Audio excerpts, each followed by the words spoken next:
Hi, my name is K. Sajal. I secured rank 284 in CSE 2018, and today I'll be sharing with you my strategy for the exam. See, this civil service exam is conducted in three stages. The first stage is the prelims exam, second is the mains, and third is your the personality test. So I'll go step by step. First for the prelims, I'll tell you the books which I had consulted. For polity, I read Lakshmikant. For geography, I had done class 11th NCRTs. For economics, I had done my basics from Shankar Ganesh, and I updated with current affairs from economic survey and the union budget. For ecology, I did Shankar IAS ecology book and also class 12 NCRT ecology part, ecology section. Science and Tech, I did NCRTs from class 6 to 10 and also the current affairs part. For history, for the modern history part, I did it from the Spectrum book, and for ancient, I read R.S. Sharma book and also class 12 NCRTs, the new ones. For medieval, I did class 12 NCRT and class 7 NCRT. And for the culture section, I had read Nitin Singhania book and also CCRT. Now I'll be telling how to read these books. First of all, if you go by Lakshmikant, it's very important that you read the concepts very thoroughly because these days the questions aren't being asked directly from the book. They are asked based on the concepts like what is the meaning of secularism, what is the meaning of democracy, such kind of concepts. So these things, what I found, can be done from class 11, 12 NCRT, polity NCRT, which we have. So basically, it's very important to cover your NCRTs before you go for the main books. That will hardly take much time because NCRT books are written in very simple language. Then, for geography, these days geography questions are not being asked directly. The traditional questions like your agriculture and all questions are based on the map works. So it's very important to read the maps, to study the maps, to know the exact locations, the kind of the geographical boundaries they have, like oceans nearby and all. I will give an example. Let's say any Indian delegation, let's say Prime Minister's delegation, they visit any place, they go to Southeast Asia, they go to Middle East, just see that place in the map, see its boundaries, the countries, the neighboring countries and all. Then I'll come to history. History I had done from Spectrum, as I told you. Spectrum is a very good book. You can also supplement it with NCRTs like class 12 modern history NCRTs because again in the recent past 2 years we have seen that traditional questions are not being asked. They ask questions from you know British coming to power, struggles among the princely states and all. So these things we used to ignore in our earlier years, but they have become very relevant. Also, like if you're doing ecology is a very important section in prelims, and it requires thorough study. You can consult many books. Like I had done Shankar IAS as I told you, but apart from that, you can also read from websites like the website of you know IUCN, Ministry of Environment websites, the recent developments which are taking place. Most important part of prelims is the current affairs. It is very important, and we should not ignore it. And its weightage has been increasing in the recent years. Like in 2016, we saw almost 60 questions were from current affairs. For current affairs, newspaper reading is very important. I read the Hindu and also the Indian Express. You can read either of them, but make sure that you read the op-ed, the opinion part, and the articles which like the opinion articles which are there from both the newspapers. It's very important to write down the important points because see what you're reading now, you have to replicate them after a year or so. So it's very natural that people tend to forget it. So it's very necessary that you write whatever you read, the important points. Also for current affairs, what you can do is you can read PIB daily. PIB is a very important source. Uh, for example, in 2017, many questions were asked directly from the PIB. Every night before you go to sleep, you read PIB. just see there are only few important points given there every day, so write them down. That helps a lot. For current affairs also, you can you can subscribe Rajya Sabha TV videos. There are few programs which are very important. You should see them. No need to write them, but have an idea about the topic, which they are discussing about.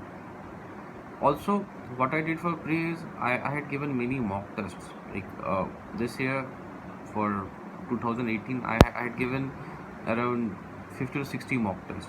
Mock test जो होता है वो बहुत important होता है. ज़रूरी नहीं है कि आप किसी कोचिंग इंस्टीट्यूट के मॉक टेस्ट को सब्सक्राइब करो. मार्केट में या नेट पे आज के डेट में हर कोचिंग का मॉक टेस्ट मिल जाता है, आप खरीदो. And the proper way of doing mock test, see there are few peoples what they do is they see question, they see the answers. मैं ऐसे नहीं करता था. What I used to do is I give the test in a proper exam environment, within the stipulated time of 1 hour 2 hour. Give the test, see how much you are getting, and after that what you do is the revision of the test is very important. Write down the points which you didn't know at all. Like कुछ question ऐसे होते हैं जिसके बारे में हमें कोई idea नहीं है. It's entirely new information for us. उसको लिख लीजिए, ये बहुत ज़रूरी होता है. There are few questions which we had read in the books, but ऐसा हो सकता है कि हम भूल गए थे. तो go back to your books, cover that part thoroughly.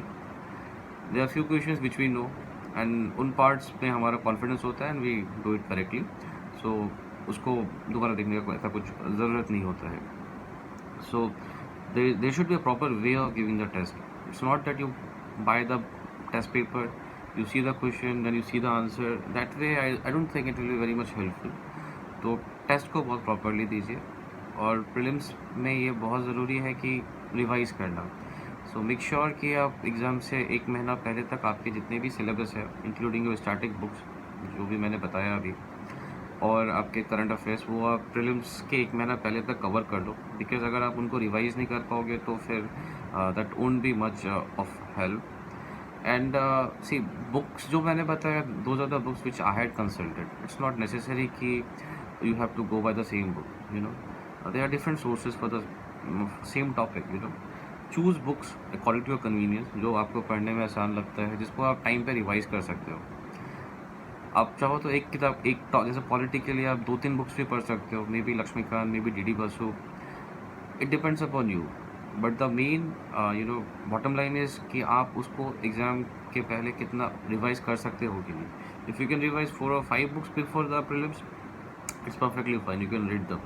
But ये थोड़ा मुश्किल हो जाता है बिकॉज बहुत सारे टॉपिक्स होते हैं, तो रिवाइज करना मुश्किल होता है. तो इट्स वेरी नेसेसरी कि आप उतना ही बुक्स लो आपके किट में जितना आप रिवाइज कर पाओ. प्लस में ये भी है कि यू शुड मेक श्योर कि नेगेटिव कम से कम हो. वो आपका आएगा आपके मॉक टेस्ट से. जब आप मॉक टेस्ट दोगे आपको पता चल जाएगा कि आपके गेस करने की एबिलिटीज़ कितने सही है. क्योंकि इट्स वेरी नेचुरल कि जो 100 क्वेश्चंस आते हैं प्रीलिम्स में, उसमें से आपके हार्डली 50-60 क्वेश्चंस ऐसे होते हैं जिसके एग्जैक्ट आंसर्स आपको पता होते हैं. बाकी क्वेश्चंस हम स्मार्ट गेस करते हैं या फिर मे बी एक कभी कभी ब्लाइंड गेस भी कर देते हैं. तो जो स्मार्ट गेस वाले पार्ट होते हैं वो आपको आपके मॉक टेस्ट से पता चलेगा कि आप कितने एक्यूरेट हो, आपकी एक्यूरेसी कितनी ज़्यादा है. इस ईयर के प्रीलिम्स में आई थिंक 70 क्वेश्चन ऐसे थे जो मुझे कम्प्लीटली आते थे, 75 रहता, और 15-16 क्वेश्चंस मैंने गेस करे थे. तो और अनफॉर्चुनेटली वो सारे के सारे मेरे गेस वाले गलत हो गए थे. तो I was scoring in between 130-140 somewhere there. तो और ये भी है कि पेपर देख के भी डोंट मेक ए माइंडसेट कि नहीं मुझे इतना तो करना ही पड़ेगा. पहले से ये माइंडसेट करके मत जाओ. पेपर हर साल वेरी करता है. जैसे कि इस बार का कट ऑफ 98 ही गया. पेपर टफ था. अगर आप पहले से सोच के जाओगे कि मेरे को 90 क्वेश्चंस करने हैं और वो टारगेट को फॉलो करोगे तो फिर मुश्किल हो सकता है. वहाँ पे आप निगेटिव कर सकते हो. तो निगेटिव से बचना चाहिए हमें. उस प्रीलिम्स के बाद सीसेट जैसा सीसेट जो है, सीसेट जैसा आपको पता है कि it's just a qualifying paper. आपको 33% नंबर चाहिए होता है उसको क्लियर करने के लिए. जैसे कि मेरा इंजीनियरिंग बैकग्राउंड था तो मुझे उतना ज़्यादा कुछ सीसेट के लिए नहीं पढ़ना पड़ा था.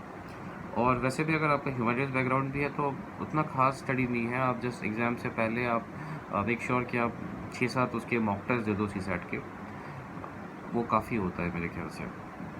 सीसैट के लिए आप अलग से कोई बुक खरीदना that I not recommend, because ऐसे ही आपकी जनरल स्टडीज़ का सिलेबस बहुत ज़्यादा होता है, तो उसके ऊपर से आप सीसैट भी पढ़ोगे तो फिर एक मिसमैच हो सकता है। तो सीसैट के लिए ज़्यादा वरी करने का ज़रूरत नहीं है। आप 2-3 मतलब 5-10 मॉक टेस्ट दो, वो मोर देन सफिशिएंट होता है। प्री के बाद आता है आपका mains. Mains is the tougher part. Mains का I go paper by paper. पहले ऐसे पेपर आता है, तो ऐसे के लिए you don't have to study anything extra, because the knowledge और कंटेंट पार्ट जो होता है वो हम अपने जो रेगुलर जीएस की स्टडी होते हैं उससे ही हम गैदर कर सकते हैं। मेन थिंग इज़ आपको 3 घंटे में 2 ऐसे लिखना होता है, तो आपका स्पीड का बात वहाँ पे आता है। So for that make sure that every week और twice a week you write one essay, you know, at least before after your prelims or maybe before your prelims also। आप हफ्ते 2 हफ्ते में एक ऐसे लिखा करो, एक ऐसे काफ़ी होगा।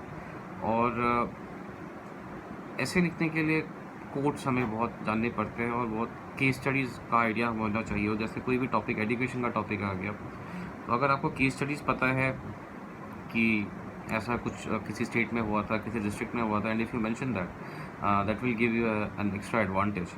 और वो कहाँ से जानना होता है, उसके लिए आप योजना या कुरुक्षेत्र ऐसे मैगजीन्स पढ़ सकते हैं। वहाँ पे केस स्टडीज़ बहुत सारे दिए होते हैं हर टॉपिक पे। हेल्थ हो गया, एजुकेशन हो गया, वुमेन एम्पावरमेंट हो गया, विलेज रूरल एरिया हो गया, इकोनॉमिक्स हो गया, हर चीज़ का दिया होता है। तो आप वहाँ पे केस स्टडीज़ मेंशन कर सकते हो, वो आपको एडवांटेज देता है। और ऐसे में ये भी है कि आप स्टार्ट करने का, इंट्रोडक्शन करने का तरीका क्या होता है। जैसे कि मैं हमेशा I always use to start with a story, maybe a true story, maybe you can frame one story, जो भी हो, तो उससे आप टॉपिक के साथ कनेक्ट अच्छा कर सकते हो।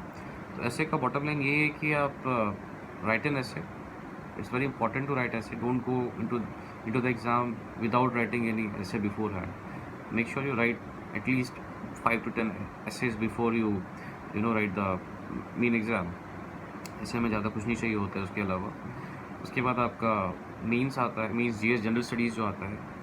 पेपर 1 जैसे उसका पॉलिटी का जो बेग पार्ट, जो मॉडर्न हिस्ट्री का पार्ट था, जो मैंने प्री का पढ़ा था, सेम बुक स्पेक्ट्रम ही पढ़ा था। आर्ट एंड कल्चर के लिए भी सीसीईआरटी और क्लास 11 के जो आर्ट एंड कल्चर का बुक है वही पढ़ा था मैंने।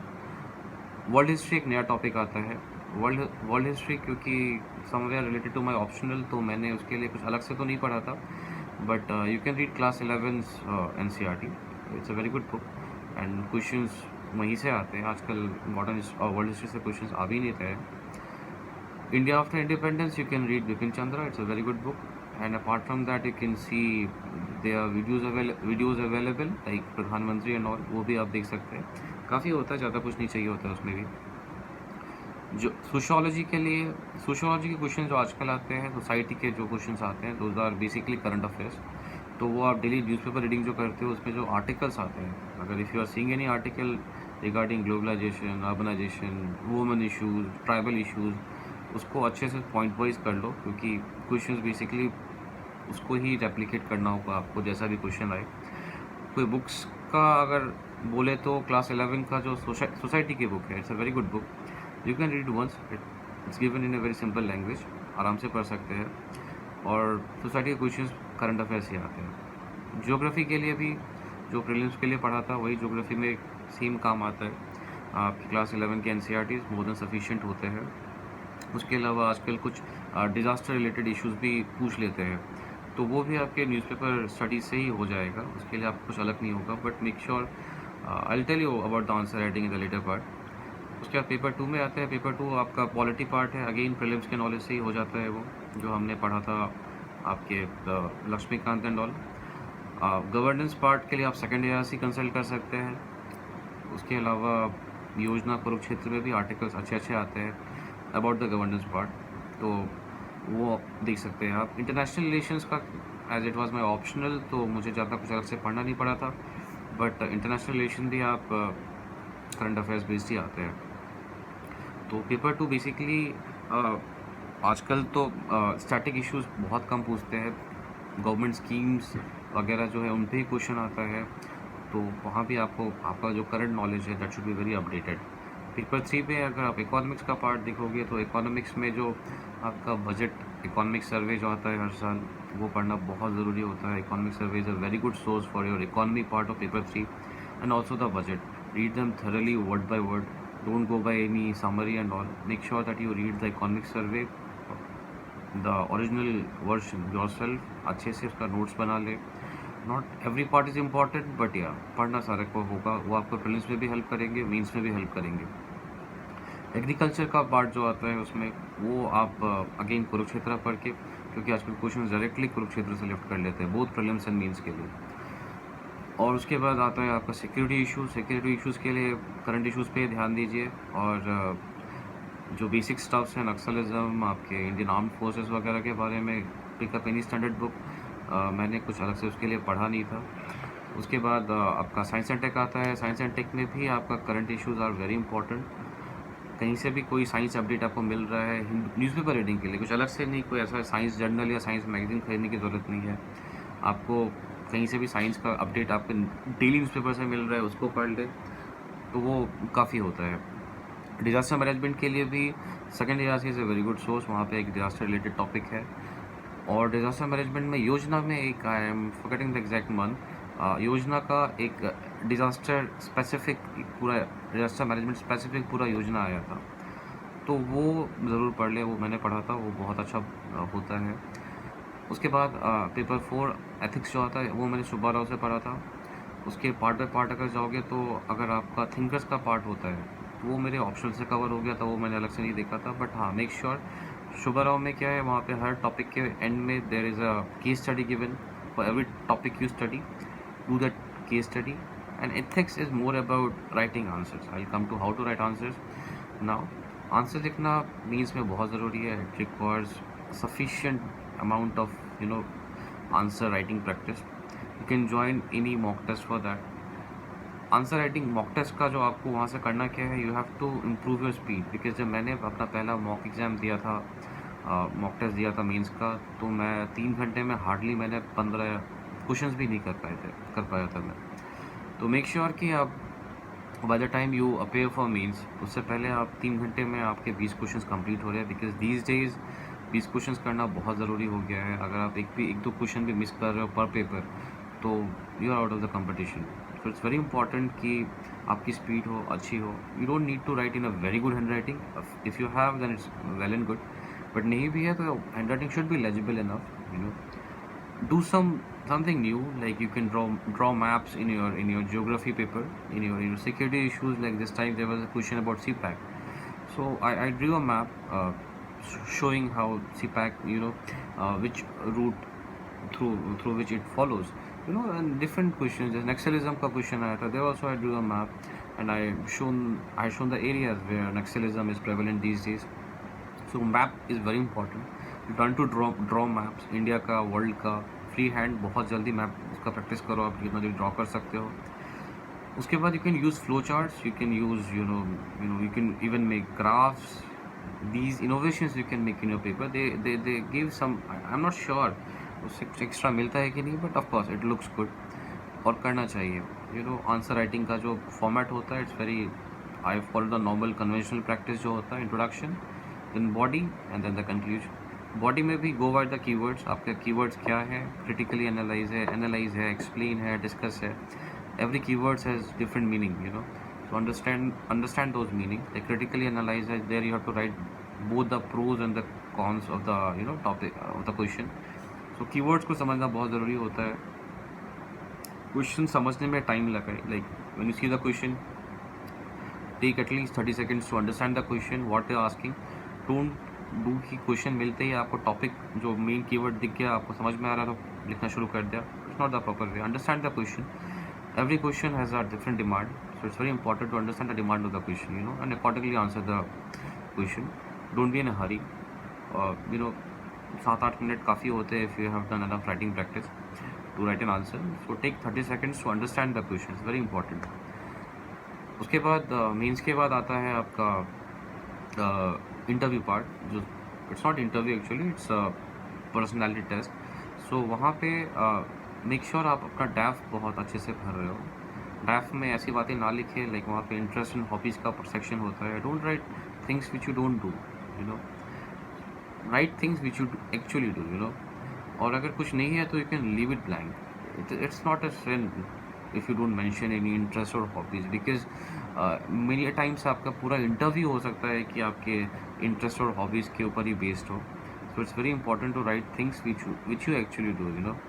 और आपके मेंस के बाद do the daily newspaper reading, because may be आपने बहुत दिन से छोड़ दिया होगा मेंस के एग्ज़ाम के टाइम में. तो do the daily newspaper reading. Apart from that, analyse your DAF properly. DAF analysis is very necessary, you know. हर एक पॉइंट को, आपके होम स्टेट को, आपका ग्रेजुएशन सब्जेक्ट क्या है, आपने स्कूलिंग कहाँ से की है, आपने ग्रेजुएशन कहाँ से किया है, अगर आपका कोई पास जॉब एक्सपीरियंस था, that also you should know, because like I had worked in Maruti Suzuki for 2 years. तो मेरे क्वेश्चंस बहुत सारे इंटरव्यू में मारुति से ही आए थे. 3-4 mock interviews you appear, you know. It's very necessary because that will make you accustomed with the board. आपको कैसा बोर्ड मिलने वाला है, आप 5-6 जन रहेंगे, उसके सामने आप कैसे फेस करोगे, how to sit, how to walk, what to wear, what not to wear, what to talk, how to talk, and how to greet them. These are very small issues, but they can make a difference, you know. अगर आपके interview board में हमें कोई पसंद नहीं आया तो it में work against you. So it's very important कि आप मॉक इंटरव्यूज़ 4-5 दे सकते हो. ज़्यादा नहीं देना चाहिए, 4-5 काफ़ी होता है, just to get accustomed with the environment, you know. और इंटरव्यू में be calm, be honest, you know. Don't be in a haste. When they ask you question, just relax, listen to the question, take a pause for 10 or 15 seconds, then start answering, you know. Because ऐसा नहीं होना चाहिए कि आपने कुछ answer कर दिया और आपके उसके बाद आपको रियलाइज़ हुआ कि नहीं, I can answer that, I miss that point. तो that should not be the case, you know. So take time, listen to the question, wait, pause and then answer, you know. It's very important because interview board से बाहर निकलने के बाद आपको दिमाग में ये नहीं आना चाहिए कि I could have answer that also, this also. So it's very important. तो this is the 3 stages how you cross it. So अगर if overall I summarize, see, it's a year-long preparation, and it's very necessary to keep patience, because बहुत time ऐसा होगा कि जैसे बहुत लोग होते हैं अपनी जॉब छोड़ के आते हैं, अगर आपका क्लियर नहीं हो रहा है, आपके मार्क्स पे नंबर कम आ रहे हैं, we tend to lose patience. So it's a very important कि you don't lose patience. Keep yourself motivated any way you can. Watch videos, talk to your parents, talk to your friends. Any way you can motivate yourself, do that. You know, motivation is very necessary in this exam. It's very natural कि आप किसी चीज़ पे जाके आपको लगेगा कि नहीं, मेरे से नहीं हो पाएगा. So it's nothing like that. आपसे ही होगा. अपने आप को हमेशा मोटिवेट करते रहिए, you know. Keep good thoughts in your mind, and कुछ दिन आपको अपने लग्जरीज़ को थोड़ा छोड़ना पड़ेगा. एंड यू नो, अगर डिटर्मिनेशन है, आपका purpose to join civil services आपके माइंड में क्लियर है, तो it's a very good journey, very, you know, happy journey. I will not say very easy journey, because it's of course it's very difficult, but you will enjoy your study preparation. And I just want to wish you all a very good luck, and thanks a lot. Thank you very much.